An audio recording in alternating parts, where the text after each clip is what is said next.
A'udzu billahi samil alim minasyaitonir rajim. Bismillahirrahmanirrahim. Assalamualaikum warahmatullahi wabarakatuh.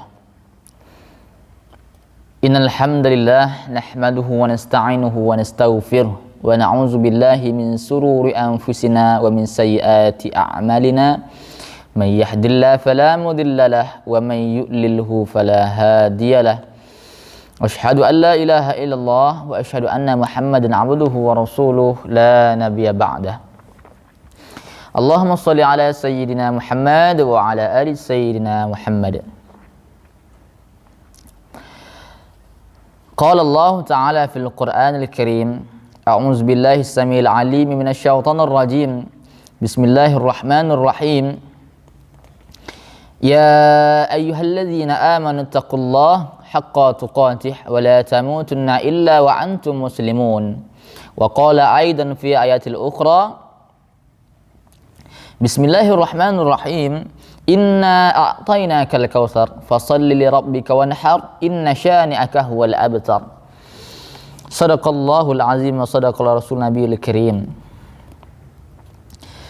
Pemirsa dimanapun antum berada, semoga Allah berikan kesehatan, semoga Allah memberikan kita kenikmatan sehingga berasa bersyukur selaku hambanya Allah, selaku hamba, selaku manusia, selaku orang yang dicintai oleh Allah Subhanahu wa taala. Menghitung nikmat Allah Subhanahu wa taala tidak bisa kita menghitungnya. Andaikan saja ranting-ranting dan pohon-pohon itu kita jadikan kayu, kita jadikan pena untuk menulis. Kemudian air yang di lautan samudra kita jadikan tinta, daun-daun kita jadikan kertas. Sungguh tidak bisa juga menghitungkan nikmat Allah Subhanahu wa taala yang begitu besar. Nikmat Allah Subhanahu wa taala diberikan kepada hambanya. Hadirin wal hadirat rahimani wa rahimakumullah. Di sini Al-Fakir akan menyampaikan beberapa keutamaan puasa dan keutamaan kebaikan di 10 hari pertama bulan Zulhijjah. Hadirin wal hadirat rahimani insyaallah rahmati Allah Subhanahu wa taala. Dalam hadis dalam kitab Riyadhus Shalihin, yakni hadis ke-1 atau 1100 ya, 1250. Karena di sini mengatakan, hadis ini mengatakan yang berbunyi An Ibnu Abbas radhiyallahu anhuma qala Rasulullah sallallahu alaihi wasallam ma min ayyamin al-amalu salih fiha ahabbu ila Allah min hadhihi al-ayyam, yakni ayyamul ashr. Min hadhihi al-ayyam yakni ayyamul ashr. Qalu ya Rasulullah walal jihadu fi sabilillah. Qala walal jihadu fi sabilillah illa rajulun kharaja bi nafsihi wa malihi falam yarji' min dhalika bi syai'. Rawahu Bukhari. Hadirin yang insyaallah dirahmati oleh Allah Subhanahu wa taala. Dalam hadis ini mengatakan Ibnu Abbas radhiyallahu anhu berkata bahwa Rasulullah sallallahu alaihi wasallam bersabda, tidak ada suatu hari di mana amal soleh lebih disukai oleh Allah Subhanahu wa taala daripada di hari-hari ini. Hari apa? Hari 10 hari pertama di bulan Zulhijjah. Ya, 10 hari pertama di bulan Zulhijjah. Alhamdulillah pada hari ini Allah telah izinkan kita, Allah berikan kita menghirup udara segar. Ya, diberikan oleh Allah Subhanahu wa taala kita hadir di hari yang ketiga bulan Zulhijjah. Di hari yang begitu mulia, di hari yang di hadis ini mengatakan berbuat amal baik dan amal soleh keutamaannya di 10 hari pertama bulan Zulhijjah. Alangkah baiknya, alangkah beruntungnya kita sehingga kita dihadirkan oleh Allah Subhanahu wa taala pada hari ini. Ya. Bukan orang-orang yang di sana tidak dapat hadir di bulan ini, tidak. Bahkan orang yang celaka, orang yang rugi itu ketika dihadirkan oleh Allah Subhanahu wa taala pada hari yang mulia, pada hari yang begitu banyak keutamaannya, amal soleh, kebaikannya, namun dia tidak beribadah pada hari itu. Nah, pada hari ini kalau kita tahu mengenai hadis ini, ya, begitu banyak kita melakukan amal soleh. Orang yang di sana tidak mengetahui tentang hadis ini bukan berarti orang itu tidak celaka, orang itu rugi, tidak. Namun kita yang mengetahui tentang hadis ini, kita mengetahui tentang keutamaan ini, namun kita berpaling darinya. Kita tidak melakukan ibadah, kita tidak melakukan amal soleh. Na'udzubillah summa na'udzubillah. Allah Maha membolak-balikkan hati. Takutnya nanti kita senantiasa melakukan amal soleh, pada hari kemuliaan kita berfoya-foya melakukan kemaksiatan kepada Allah, durhaka kepada Allah. Na'udzubillah. Jangan sampai kita terdapat hal yang seperti ini. Kemudian dalam hadis ini mengatakan amal yang baik, perbuatan yang baik tidak ada pada hari lain, dan hari inilah, yaitu hari 10 pertama bulan Zulhijjah. Sahabat bertanya kepada Rasulullah, "Ya Rasulullah, walaupun berjihad demi menegakkan kalimat Allah?" Apa kata Rasulullah? "Na'am, walaupun berjihad untuk menegakkan kalimat Allah, illa rajulun kharaja bi nafsihi, kecuali seseorang yang keluar dengan jiwa dan hartanya, wa malih, dan hartanya, ya, falam yarji' min zalika bi syai', lalu tidak ada sesuatu yang kembali, yaitu dia mati syahid." Hadis riwayat Bukhari.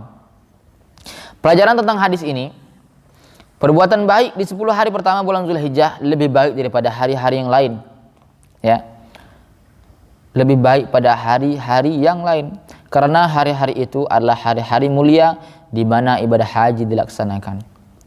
Nah, mengenai tentang bulan ini, bulan Zulhijjah ini, banyak sekali kita mengambil pelajaran setiap, ya, bulan Zulhijjah, dan kisah-kisah dari Nabiullah, ya, siapa?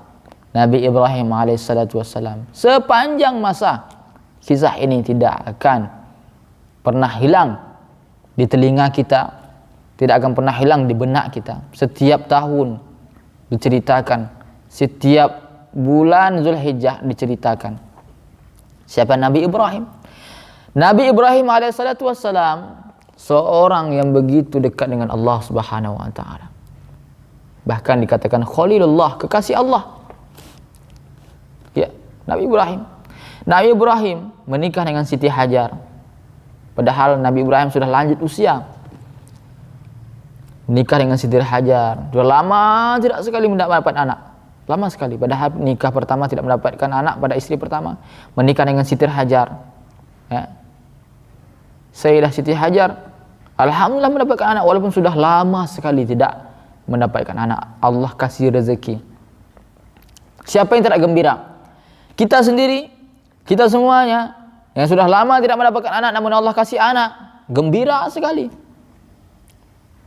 Nabiullah Ibrahim alaihissalatu wassalam ketika mendapatkan anak,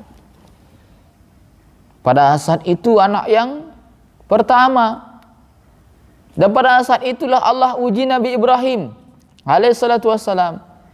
Dengan apa? Allah hadirkan dirinya dalam mimpinya.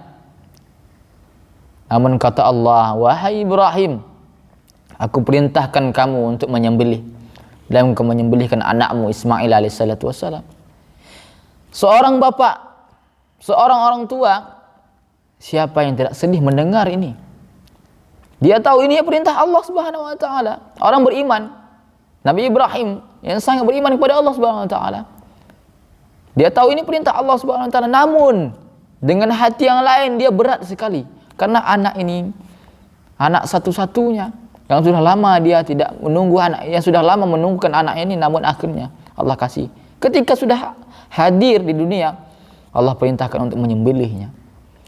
Ini tantangan yang sangat luar biasa bagi Nabiullah Ibrahim alaihissalatu wassalam.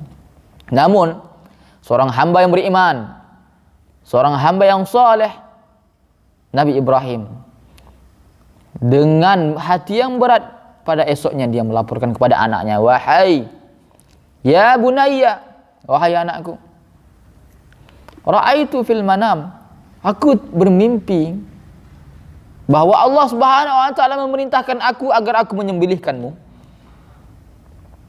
Anak tentu mendengar ini secara normal pasti takut. Secara manusiawi pasti gemetar mendengar ayahnya menyembelih dirinya. Ya, walaupun dikasih biaya jutaan rupiah pun tidak akan mau. Bahkan kalau anak kita sekarang kita lihat, disuruh untuk ambil wudhu saja tidak mau. Ambil wudhu, bangun pagi sholat subuh tidak mau. Ini diberitakan bukan mengambil wudhu, tapi mengambil pisau yang begitu tajam untuk menyembelih Nabi Ismail alaihissalatu wassalam. Seorang ayah begitu beriman kepada Allah, dan seorang anak beriman juga kepada Allah. Wahai ayahku, apa kata Nabi Ismail? Wahai ayahku, itu adalah perintah Allah, maka engkau lakukanlah, wahai ayahku. Insya Allah Allah akan berikan kesabaran kepadamu. Ini anak yang soleh, anak yang berbakti kepada Allah dan anak yang taat kepada Allah, anak yang berbakti kepada orang tuanya dan anak yang taat kepada Allah Subhanahu wa taala. Kalau kita lihat anak-anak kita yang sibuk dengan 24 jam dengan HP-nya, sehingga solat mengaji lewat semuanya, disuruh untuk ambil wuduk seperti melihat hal-hal yang begitu mengerikan, tidak mau. Itu berupa air untuk wuduk dan solat menghadap Allah Subhanahu wa taala. Bahkan orang tuanya ini yang harusnya memberitahu kepada anaknya ini, ambil wuduk nak, ini berupa yang tidak mengerikan, bukan menyembelih. Kita lihat Nabi Ibrahim yang begitu berat, yang harusnya tidak perlu diucapkan kepada anaknya, namun Allah memerintahkan, aku pada besok hari akan menyembelihmu wahai Ismail. Kita memberitahu untuk agar memberi untuk kepada anaknya, memberitahu pada anaknya agar ambil wuduk, padahal hal ini bukan mengerikan. Sudah lama diperintahkan Allah, barang siapa anakmu 7 tahun, engkau perintahkan solat. Barang siapa sudah berumur 10 tahun, maka engkau pukullah. Namun orang tua sekarang kita enjoy, santai. Bahkan ketika kita mati nanti, siapa yang mendoakan kita kalau bukan anak yang soleh? Pelajaran tentang ini mengisahkan Ibrahim dan Ismail, mempelajari kita untuk bagaimana menjadi anak yang baik, bagaimana menjadi anak yang bersyukur, bagaimana menjadi anak yang soleh, bagaimana menjadi ayah yang baik, ayah yang taat. Kalau kita melihat orang-orang yang begitu kaya, namun dia tidak taat, diberi jabatan, dia tidak taat, diberi kekuasaan, dia tidak taat. Kita lihat Fir'aun laknatullah alaih, diberi kekayaan, diberi kekuasaan, diberi jabatan, semua dia ada, istri yang cantik, istana, namun dia taat kepada Allah. Apa yang Allah berikan? Allah tenggelamkan dia di Laut Merah, namun Allah tidak terima jasadnya di bumi Allah Subhanahu wa taala. Kita yang merasa kaya namun tidak taat kepada Allah, kita terlambat oleh Fir'aun laknatullah alaih. Maka sebaliknya, orang-orang yang tidak mampu, orang yang lemah, orang-orang yang diuji oleh Allah, dia beramal soleh. Siapa? Nabi Ibrahim. Nabi Ibrahim begitu lemah, di kasat mata mungkin miskin sekali, ya, tidak punya apa-apa, namun Allah uji. Ya uji ini semua orang tidak akan sanggup. Ya Allah uji ini semua orang tak akan bisa menerima ujian ini, menyembelih anak kandungnya sendiri. Yang ini sebentar lagi kita sudah sampai di bulan Zulhijjah yang akan menyembelih hewan kurban. Pada saat itu Nabi Ismail terima, ya, bahwa ini adalah perintah Allah, maka dengan berat hati Nabi Ibrahim menyembelih leher anaknya. Namun atas izin Allah, Allah gantikan dengan kibas. Allah ganti dengan kibas, yaitu berupa domba ataupun kambing. Dan inilah nanti kisah yang menanamkan pada diri kita sendiri bahwa kita akan melaksanakan hewan kurban pada saat itu, ya, di 10 Zulhijjah, memotong yang bertepatan pada hari Jumat insyaallah. Semoga Allah sampaikan kita nanti pada saat itu. Dan kemudian dengan ini, kisah ini menjadi pelajaran, menjadi iktibar bagi diri kita, menjadi ayah yang baik, menjadi anak yang soleh, menjadi suatu insan yang baik. kemudian diberi oleh Allah ujian begitu besar, namun kita taat kepada Allah. Bukan berarti dikasih kekayaan kita tidak taat kepada Allah. Dan 10 hari pertama ini kita melakukan kebaikan amal soleh, seperti dikatakan dalam surah Al-Fajr, wal fajr wal layalin ashar, demi waktu fajar kata Allah, Allah bersumpah demi waktu fajar dan 10 malam pertama bulan Zulhijjah. Ini mengenai hadis ini tadi. Dan jihad untuk menegakkan kalimat Allah Subhanahu wa taala sangat besar pahala. Hadirin wa rahimani rahimakumullah. Semoga menjadi i'tibar dan pelajaran, Allah kasih pemahaman bagi diri kita. Khususnya bagi dari Al-Fakir sendiri. Senantiasa masih banyak dosa. Adakan saja Allah buka aib diri Al-Fakir ini. Al-Fakir bukan apa-apanya, bukan siapa-siapanya depan antum semuanya. Namun Allah kasih kita kebaikan. Allah cinta kepada kita, Allah merahmati kita semuanya. Semoga kita berkumpul di surganya Allah Subhanahu wa taala. Subhanakallah bihamdihi. Subhanakallah bihamdika, asyhadu an la ilaha illa anta, astaghfiruka wa atubu ilaik. Assalamualaikum warahmatullahi wabarakatuh.